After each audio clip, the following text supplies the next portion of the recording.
이런 질문들을 많이 하세요. 유기농만 먹어야 하나요? 뭐 밥은 줄여야 하나요? 그리고 고기는 절대 먹으면 뭐 안 되나요? 뭐 육류는 끊고 채식만 해야 되는지. 더 혼란스러운 것은 병원에서도 또 유튜브에서도 다 말이 다르다는 거예요.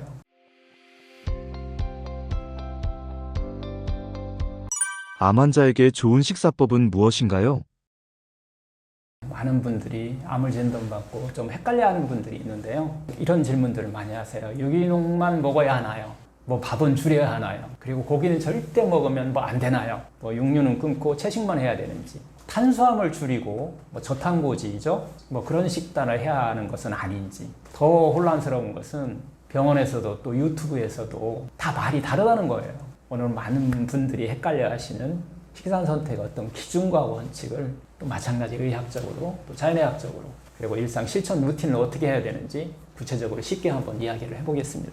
의학적으로요, 좋은 식단이란 뭘까요? 한마디로 말하면 염증 낮추면 돼요. 혈당과 혈압, 대사 기능을 안정시키면 되는 거고요. 또 심혈관계와 면역을 보호하는 식단이면 괜찮습니다. 음식에 대한 다양한 연구들이 있어요. 예를 들면 뭐 저탄고지 식단, 이것도 많이 연구됐죠. 탄수화물 섭취를 줄이고 지방을 늘리는 식단이죠. 이것은요, 당뇨 초기, 인슐린 저항성이 높은 분들에게 단기적으로는 혈당 안정에 효과가 있습니다. 하지만 중요한 것은 지속 가능성과 장기 안정성에 문제가 좀 있는 거예요. 2023년이죠. 캐나다 브리티시 컬럼비아대 건강연구소에서 발표된 연구에 따르면요, 저탄고지를 장기간 실천한 사람은 일반 식단 그룹보다 심근경색이라든가 뇌졸중 위험이 거의 2배 이상 높아졌다고 얘기합니다. 즉 장기적으로는 LDL 콜레스테롤이 올라가기도 하고요, 혈관이 막힐 위험이 생긴다는 겁니다. 예, 좀 정리하면은 단기 효과는 좀 있지만 장기적으로는 심혈관 위험이 사망률이 올라갈 수 있다는 연구가 아주 다수 있습니다. 근데 이번에 이제 완전 채식 식단이라고 비건이라고 얘기를 하죠. 요즘 완전 채식, 이 비건 식단 하시는 분들이 상당히 많으신데요. 그런데 걱정도 많습니다. 고기 없이 정말 건강할 수 있는지, 단백질이나 비타민 B12 같은 뭐 이런 것들이 좀 부족하지 않을까, 이런 질문하시는 분도 많은데요. 이것도 마찬가지 연구들이 상당히 많이 이루어지고 있는데 오히려 완전 채식이 암과 심혈관 질환 예방에 아주 효과적이라는 그런 결과들입니다. 미국에서 장수 공동체로 유명한 캘리포니아 로마린다 지역에 있잖아요. 이곳에 특별한 사람들이 모여 삽니다. 어떤 사람이냐면 제7일 안식일 예수 재림교 신자들이에요. 이들은 채식 중심 식단과 건강한 생활 습관으로 아주 유명합니다. 그래서 이분을 대상으로서 미국 국립암연구소와 로마린다 대학교가 함께 진행한 이분들을 대상으로 한 건강연구가 있어요. 96,000명 정도 이상을 7년 이상 추적 연구한 결과가 아주 놀라운 결과가 나왔습니다. 암 발생의 위험이 현저히 좀 낮아졌고요. 대장암은 최대 22% 정도 감소했다는 결과인데요. 이 연구뿐만 아니라 2009년에 실시한 미국 임상영양학회 실력 연구 논문에도 나와 있는 건데요. 완전 채식 식단을 유지한 그룹에서 체중은 당연하겠죠. 혈압, 콜레스테롤 수치가 개선되고 낮아졌다는 거예요. 그리고 제2형 당뇨병이 위험이 절반 가까이 감소했다는 그런 연구 결과입니다. 근데 이제 이런 질문들도 많이 하세요. 육식으로만 섭취할 수 있다고 우리가 생각하는 비타민 B12죠. 어떻게 섭취하는지 묻는 분들이 많은데요. 일반적으로는 동물성 식품이 아닌 미생물 발효로 만든 비건용 비타민 12를 갖다가 영양제로 이분들 같이 복용하고 계세요. 이런 것들은 참고로 하시면 좀 좋을 것 같습니다. 마지막으로 미국 의사들이 가장 추천하는 식단이 있어요. 지중해식 식단입니다. 올리브유, 견과류, 생선, 채소 위주의 식단이잖아요. 2013년에 전 세계 의사들이 가장 신뢰하는 미국 최고권위 의학 저널인 뉴 잉글랜드 저널 오브 메디슨에 발표한 연구에 따르면요, 지중해식 식단을 다른 그룹에서 심혈관 사건이라고 해요. 심근경색이나 뇌졸중 같은 게 갑자기 일어나자 이런 위험이 30% 이상 낮아졌다는 결과를 발표했죠.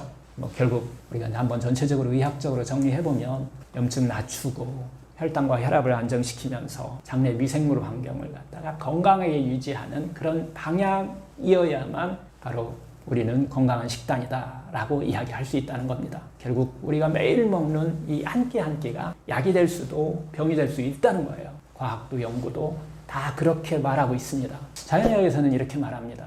좋은 식단이란 결국 내 안에 100명의 의사를 깨워주는 거예요. 살리는 식사입니다. 자연주의 식단은 영양의 어떤 총량보다는 칼로리보다는 언제 먹느냐, 어떻게 먹느냐, 어떤 마음으로 먹느냐가 더 중요하다고 봅니다. 동양과 서양에서 100년 이상 검증된 대표적인 식사요법이 있어요. 이 두 가지가 있는데요. 서양에서는 거선요법 식사법이에요. 모든 식품을 유기농과 자연식으로 하는 거예요. 이곳의 대표 음식이 바로 공복에 사과 당근 주스를 먹는 겁니다. 해독을 위주로 하기 때문에 반드시 유기농 원칙을 지키죠. 채소도 많이 사용하지만은 신선한 과일을, 생과일을 주재료로 많이 사용합니다. 그래서 과일에는 해독을 시키는 그런 능력들을 갖고 있는 경우가 많습니다. 채소는 우리 몸을 다시 재생하고 건설하는 역할을 한다면 과일은 해독이죠. 동양에서는 니시오법이라고 불리는 일본에서 시작된 거죠. 이 생채식료법인데요. 니시오법의 핵심은 과일은 많이 안 씁니다. 대신 주재료는 생채소, 잎채소 5가지 이상, 뿌리채소 3가지 이상을 사용하는 식사법이죠. 그리고 16시간 이상 공복시간으로 해독에 도움을 주는 식사법이 니시오법의 핵심이에요. 이 두 식사법의 원리는 모두 결국은 피를 맑게 하고 몸속 독소를 제거하고 혈액순환을 돕는, 그래서 내 안에 100명의 의사를 깨우는 이런 식사법이라고는 공통점이 있습니다. 그래서 이 자연치유 건강법에서는 뭐 유기농이냐 아니냐보다는 언제 어떻게 먹느냐가 더 중요하다는 원칙을 강조합니다. 서양은 유기농을 철저히 지켰지만 동양의 니시오법은 유기농을 그렇게 지키지 않았는데도 효과가 아주 뛰어나게 났습니다. 그럼 이제 실제로 우리가 어떻게 먹어야 할까요? 라고 하는 이 실천 가능한 루틴 3가지를 한번 소개해 드릴게요. 첫째는 무조건 살아있는 음식을 먼저 먹으라는 겁니다. 음식에서 가장 중요한 것은 생명력이 있는 음식입니다. 오래된 냉동식품이나 가공식품, 전자레인지 그런 음식들, 이것은 몸을 지치게 만듭니다. 실천 팁으로는 우리가 5-3-식사법을 강조하는데 식사 전 생채소 8가지죠. 총 합쳐서 잎채소 5가지 이상, 뿌리채소 3가지 이상. 이게 바로 위장을 해독 섬유로 먼저 채워주는 거예요. 그리고 혈당과 염증을 안정시켜주는 겁니다. 둘째는 해독을 방해하는 음식. 결국 해독을 방해하는 음식은 우리가 피해야 한다는 거예요. 흰 밀가루, 뭐 설탕 같은 정제탄수화물, 튀긴 음식, 가공류, 화학조미료, 뭐 인스턴트. 이거 전부 당독소와 염증 유발에 어떻게 보면 주범이기도 하죠. 음식의 주범입니다. 이걸 대하는 효소가 살아있는 로컬푸드, 동물성 식품은 총 열량의 5% 이내로 최소화하라. 예를 들어서 잘 기른 닭의 어떤 유정란이라든가 소형 생선, 손바닥보다 적은 생선이죠. 이게 이제 주문족 때문에 그러기도 해요. 이렇게 권장드리기도 하고요. 가능하면은 뭐 무농약이나 유기농이 좋지만 결국 효소가 살아있는 신선한 로컬 푸드로도 충분하다라는 거, 신선한 거 드시는 것이 제일 중요하다는 겁니다. 셋째는 장과 간이 쉬는 식사법을 선택하셔야 됩니다. 많이 먹는 게 건강이 아닙니다. 자연치유에서는 하루에 2끼 식사, 14시간에서 16시간 이상의 공복을 유지해 주는 거, 그리고 또 간헐적 단식을 권장하게 되는 이유예요. 이때 우리 몸에서는 자가포식, 오토파지 기능이 활성화된다는 거예요. 그래서 세포를 청소하고 간을 해독하고 면역 회복이 자연스럽게 이루어집니다. 여러분, 식사는 단순히 배를 채우는 게 아닙니다. 하루 3번 내 몸에 자연을 깨우는 선택입니다. 우리가 식탁 위에서 어떤 음식, 어떤 마음, 어떤 방식으로 먹느냐에 따라서 장은 해독을 시작하고 또 피는 맑아지고 세포는 반응하면서 면역은 깨어납니다. 그래서 꼭 기억하세요. 내가 먹는 음식이 바로 나다. 오늘의 한 끼가 쌓여서 내일이 내 몸을 만듭니다. 지금 완벽하지 않아도 괜찮습니다. 즐기면서 지속할 수 있는 내 몸이 좋아하는 식단부터 시작하시면 돼요. 오늘 또 한 끼로 자연을 살리는 어떤 치유의 식사를 함께 하면 좋겠습니다.